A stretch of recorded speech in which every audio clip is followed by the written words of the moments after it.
அன்பு நண்பர்களுக்கு வணக்கம். ஜாசோபீடியா சேனலுக்கு உங்களை அன்புடன் வரவேற்கின்றேன். இன்னைக்கு நம்ம கேட்க போற கதை அனுமன் காவியம் அத்தியாயம் 10. கதைக்குள்ள போகிறதுக்கு முன்னாடி என்னுடைய சேனலை நீங்க இதுவரை சப்ஸ்கிரைப் பண்ணலன்னா சப்ஸ்கிரைப் பண்ணிடுங்க. அப்படியே மறக்காம பக்கத்துல அந்த பெல் ஐகானை பிரஸ் பண்ணுங்க. அப்பதான் நான் சொல்ற கதைகள் எல்லாம் உங்கள் காதுகளுக்கு வந்து சேரும். சரி, வாங்க நாம கதைக்குள்ள போகலாம். அத்தியாயம் 10. ஒரு நாள் அனுமனின் குறும்பு உச்சத்துக்கே சென்று விட்டது. அன்று அமாவாசை நாள். வனத்தில் உள்ள ஆற்றின் கரைகளில் அகத்தியர் உட்பட எல்லா முனிவர்களும் கூடி ரிஷி தர்ப்பணம் செய்தபடி இருந்தனர். அவ்வேளையில் காட்டெருமை கூட்டம் ஒன்றை அனுமன் துரத்தி கொண்டு வரவும் அவை வெகுண்டு போய் தர்ப்பணம் புரிந்தபடி இருந்த முனிவர்களுக்கிடையே புகுந்து ஓடியது. சில எருமைகள் அமைதியாக தவத்திலிருந்த சில முனிவர்களை மிதித்துக் கொண்டு ஓடியதில் அவர்களுக்கு காயம் ஏற்பட்டு அவர்கள் தவமும் கலைந்து போடுது. அவ்வளவு பேர் முகத்திலும் கோபக்கனல் கொழுந்துவிட தொடங்கியது. அதே சமயம் பால அனுமனை பார்த்த மாத்திரத்தில் அவர்களின் திரிகால ஞான சக்தியில் அனுமன் எப்பேற்பட்ட ஒரு விசேஷ பிறப்பு என்பதும் அவன் பெற்றிருக்கும் வரங்களும் அவர்களுக்கு நினைவில் வர தொடங்கின. அதனால் தங்களுக்கு ஏற்பட்ட கோபத்தை அவர்கள் அடக்கிக் கொண்ட போதிலும் அகத்திய முனிவரிடம் சென்று தாங்கள் தான் இதற்கு ஏதாவது செய்ய வேண்டும் என்று கேட்டுக்கொண்டனர். அகத்தியரும் சரியான நேரத்தில் நான் அதை செய்வேன். இப்பொழுது அனுமன் கல்வி கற்கும் பருவத்தில் உள்ளான். அவன் அறிய வேண்டியது நிறைவே உள்ளது. 18 சாஸ்திரங்களையும் அவன் கற்றாக வேண்டும். அதற்கு நிறைவே தேவை இருக்கிறது என்றார். அதற்கு அவர்கள், ஒரு வானரன் 18 சாஸ்திரங்களையும் கற்று ஆவதுதான் என்ன?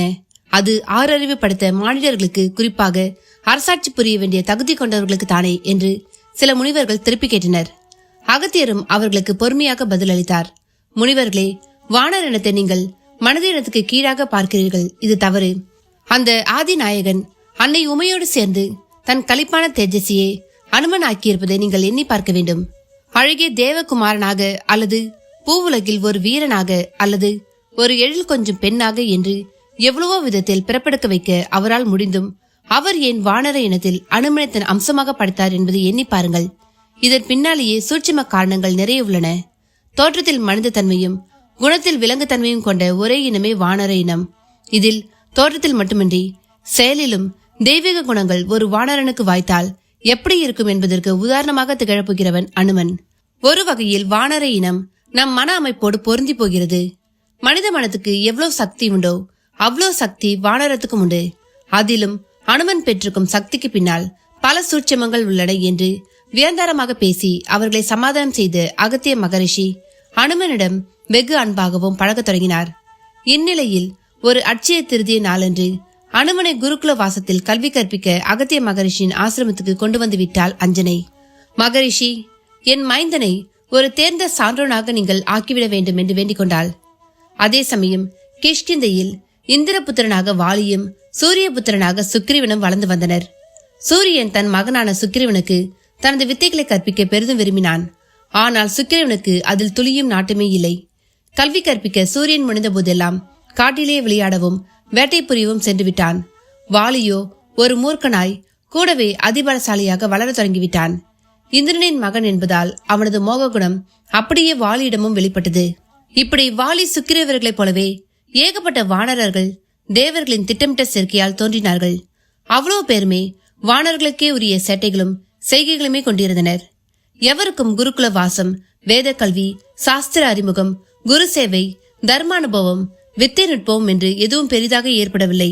அவையெல்லாம் வானர்களுக்கு தேவையுமில்லை என்பது போலவே கருதி கொண்டு இருந்து விட்டனர். அப்படி ஒரு நிலையில்தான் அஞ்சனை மற்ற வானர்களைப் போல எண்ணாது அனுமனது வரசக்தியை எல்லாம் கருத்தில் கொண்டு அவனை ஆசிரமத்துக்கு கொண்டு வந்து விட்டாள். இதை கண்ட மற்ற முனிவர்கள் அனுமனை கண்டு அச்சப்பட்டனர். வனத்தில் இருக்கும் பொழுதே அவனது குறும்புகளை தாழ முடியவில்லை. அப்படிப்பட்டவனை ஆசிரமத்திலே வைத்துக் கொள்வது என்பது ஒளியே தெரியாதவன் தலையாரி வீட்டிலேயே ஒளிந்தது போலத்தான் இருந்தது. அனுமனும் ஆசிரமத்தில் குறும்புகளை தொடர்ந்தான்.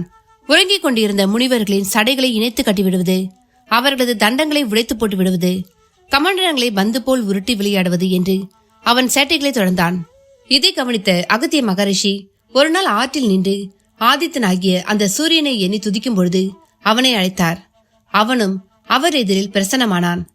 ஆதித்தனே, அனுமனுக்கு நீ உன் ஒளிக்கலையால் சாஸ்திரங்களை போதிப்பாயாக. நாளுக்கு நாள் அனுமனின் குறும்பு அதிகமாகிக் கொண்டே போகிறது. அவனது அசாத்திய பலம் காரணமாக அவனை அடக்குவதும் பெரும்பாடாக உள்ளது. அவனை சபிக்கவும் முனிவர் பெருமக்கள் அஞ்சுகின்றனர். அது அந்த ஈசனையை சபிப்பது போல் ஆகிவிடும் என்கிற அச்சமே காரணம். நீ அளிக்கும் சாஸ்திர ஞானத்தாலாவது அவன் தன் குறும்பை குறைத்துக் கொள்வான் என்று நான் கருதுகிறேன் என்றார். மகரிஷி, தங்களை விடவா சாஸ்திர ஞானம் தருவதில் நான் சிறந்தவன் என்று ஆதித்தனும் கேட்க தவறவில்லை. ஆதித்தா, அனுமன் என் வரையில் அவன் அந்த ஆதிநாதன் மகாதேவன் பரம்பொருள் அம்சம். அவனுக்கு நான் உபதேசிப்பது குருவுக்கு சிஷ்யன் உபதேசம் செய்வதை போன்றது. ஆனால் நீ ஆத்ம ஒளியானவன். ஞான ஒளி ஒருவருக்கு ஏற்படுவது என்பது உனது பலம் இருந்தால் மட்டுமே நிகழும். நீயும் உன் கலைகளில் 100ல் 1 பாகத்தை தருவதாக வரமளித்திருக்கிறாய். எனவே வரமளித்து விட்ட காரணத்துக்காகவும் ஆதி பரம்பொருளை உன் வடிவில் தான் ஒளியாக இலக்குவதாலும் உன்னால் மட்டுமே சகல சாஸ்திர ஞானத்தையும் அனுமனுக்கு போதிக்க முடியும் என்று அகத்தியர் ஆதித்தனுக்கு எடுத்துக் கூறிட, ஆதித்தனும் அனுமனை அழைத்துக் கொண்டு விண்ணகரத்தில் சஞ்சரித்தபடியே சாஸ்திர ஞானத்தை அவனுக்கு போதிக்க தொடங்கினான். எப்பொழுதுமே கல்விக்கு ஒரு குணம் உண்டு. அது ஒருவருக்குள் நுழைய தொடங்கிவிட்டால் பல்கி பெருகி மற்ற அனைத்துவித ஞானங்களையும் ஒன்றன் பின் ஒன்றாக தரத் தொடங்கிவிடும். அந்த கல்வியாளனும் கேள்வி ஞானத்தில் சிறந்து விளங்க தொடங்கிவிடுவான். அனுமனும் அதில் தலை சிறந்து விளங்கினான். தனது ஆசானான ஆதித்தனிடம் கேள்வி மேல் கேள்வி கேட்டான். அதில் நீ மட்டும் என் ஒளியோடு இருக்கிறாய். உன் குணம் என்பது சுடுவதாக இருக்கிறதே, இது எதனால் போன்ற குழந்தைத்தனமான கேள்விகள் முதல் பரமாத்மா எனப்படுவது எது, ஜீவாத்மாக்கள் ஏன் உருவாகின்றன, பரமாத்மாவிலிருந்து தோன்றும் ஜீவாத்மாக்கள் ஏன் பரமாத்மாவை பிரிய வேண்டும், பின் பரமாத்மாவை அடைய போராட வேண்டும், காலம் என்றால் என்ன, அதன் தொடக்கம் எங்கே, அதன் முடிவு எப்பொழுது, இப்படி பல பல கேள்விகள். சூரியனுக்கும் அனுமானுக்கு பாடம் கற்பிப்பது எளிதாக இருந்தது. சுக்ரீவனை தான் கல்விமானாக்க முடியவில்லை. பதிலுக்கு அனுமனை ஆக்குவதில் ஒரு நிறைவு இருந்தது. அனுமன் சாஸ்திரத்தில் மட்டுமல்ல, இசையிலும் தேர்ந்த நல்லறிவு பெற்றவனாக இருந்தான். அகத்திய மகரிஷி சில சமயங்களில் வீணை வாசிப்பதை வழக்கமாக கொண்டவர். அந்த வீணையை எடுத்துக்கொண்டு அனுமனும் வாசித்ததுதான் ஆச்சரியம். தொடக்கத்தில் தந்தின் நரம்புகள் அருந்து போனது. அப்பொழுது ஆசிரமத்தின் பக்கம் வந்த நாரதர் கூட அனுமனை பார்த்து கேலியாக சிரித்தார். மனித மனங்களுக்கு இசை வசப்பட பிராப்தம் வேண்டும். நீ வானரன், உனக்கு எதற்கு இந்த வீண் வேலை என்ற பொழுது அதை கேட்டு அனுமன் ஊக்கம்தான் பெற்றான். அப்பொழுது மனதை ஒருமைப்படுத்தினால் எல்லையில்லாத சக்தி உடையதாக அது மாறும் என்று சூரியன் சொன்னதுதான் நினைவுக்கு வந்தது. எனவே மனதை ஒருமைப்படுத்தி தியானத்தில் ஆழ்ந்து விட்டான். அதன் பின் தியானம் கலைந்து அவனை இசைக்கவும் தொடங்கினான். அதில் ஒரு மது சுவையே இருந்தது. இருப்பினும் கோபமும் குறும்பும் முற்றாக நீங்கிவிடவில்லை. பிற முனிவர்களும் அனுமனை அவனது அசாதாரண பலம் காரணமாக நெருங்கிட தயங்கி தூரவே நின்றனர். இதையெல்லாம் கண்ட அகத்தியர் ஒரு நாள் அதற்கு ஒரு முடிவு கட்டினார். பூச்சிக்கு பூ வேண்டும் என்று அனுமனிடம் கேட்டபொழுது அனுமன் ஒரு பன்னீர் மரத்திலிருந்து மென்மையாக பூக்களை பறித்து வந்து தராமல் அந்த மரத்தையே பிடுங்கி வந்து அதை உலுக்கி கீழே விழுந்த பூக்களை எடுத்துக்கொள்ள சொன்ன சம்பவத்தை பயன்படுத்தி, அனுமனை, உனது வரசித்திகள் அவ்வளவும் இந்த நொடி முதல் உனக்கு மறந்து போக கடவுது. உனது வலிமை என்பதை உனக்கு தெரியாமலேயே உன்னுள் கிடக்கட்டும். அதை எவராவது ஞாபகப்படுத்தினாலன்றி அது உனக்கு தெரிய வராது. யானைக்கு அங்குசம் போல உன் வரையில் என் சாபம் ஒரு கட்டாக விளங்கட்டும். நீ பக்குவப்பட்ட ஞானியாக திகழத் தொடங்கிடும் பொழுது இந்த சாபம் முற்றாக நீங்கிவிடும் என்றார். இந்த சாபத்திற்கு பிறகு அனுமனும் முற்றாக மாறிவிட்டான். பெரும் சாஸ்திர வல்லுநனாக இசைவேந்தனாக மட்டுமே திகழ்ந்தான். அது மட்டுமல்ல, கானகத்து முனிவர்களிடமும் அங்கிருந்த விலங்கினங்கள் அவ்வளவற்றுடனும் அளவற்ற அன்பும் பக்தியும் கொண்டான். அனைவருக்கும் முற்று நண்பனாகவும் இனியவனாகவும் விளங்க தொடங்கிவிட்டான். இப்படி ஒரு சமயத்தில் தான் ஆரண்யத்தில் வாலியின் பலமும் அதன் காரணமாக பெரும் பாதிப்புகளும் ஏற்பட ஆரம்பித்தன. குறிப்பாக வாலியோடு யாராவது நேருக்கு நேர் எதன் பொருட்டு நின்றாலும் அவர்கள் தங்கள் பலத்தில் சரிபாதியை அவனிடம் இழந்து விடுவார்கள். அந்த நொடியே வாலி தனது சுய பலத்துடனும் எதிரியின் அரை பலத்துடனும் ஆக 1.5 பங்கு பலத்துடன் நிற்க, எதிரி யாராக இருப்பினும் அவருக்கு அரை பங்கு பலம் மட்டுமே இருக்கும். வாலி இப்படி ஒரு வரசக்தியை பெற்றது ஒரு தனிக்கதை. அதனால் கிஷ்கிந்தையே வாலியின் வசம் சிக்கிக் கொண்டு திணறியபடி இருந்தது. வாலியின் பலமும் வீரமும் இலங்கை வேந்தன் ராவணன் காதுகளுக்கும் சென்று சேர்ந்திருந்தது. இதனால் ராவணனுக்கும் யார் அந்த வானரம், அதை பார்க்க வேண்டும், அது எப்படி எதிரியின் பலத்தை அபகரிக்கிறது என்பதை 2இல் 1 பார்த்துவிட வேண்டும் என்கிற ஒரு எண்ணம் ஏற்பட்டுவிட்டிருந்தது.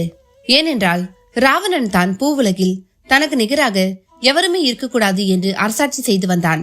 விண்ணையும் மண்ணையும் ஆட்டி படைக்கும் 9 கோள்களையுமே அவன் தன் சிம்மாசனத்தின் முன்படிகளாக்கி தினமும் அவற்றை மிதித்துக் கொண்டு ஏறித்தான் தன் அரியாசனத்தில் அமர்வதையே ஒரு வழக்கமாக கொண்டிருந்தான். அப்படிப்பட்டவனிடம் உன்னையும் தூக்கி சாப்பிட்டு விடும் ஒரு வீரனும் இப்பூவுலகில் இருக்கிறான். அவன் மானுடன் கூட அல்ல, ஒரு வானரன் என்றால் ஆத்திரமும் ஆவேசமும் ஒரு சேர வரத்தானே செய்யும். என்ன நண்பர்களே, கதையை கேட்டீங்களா?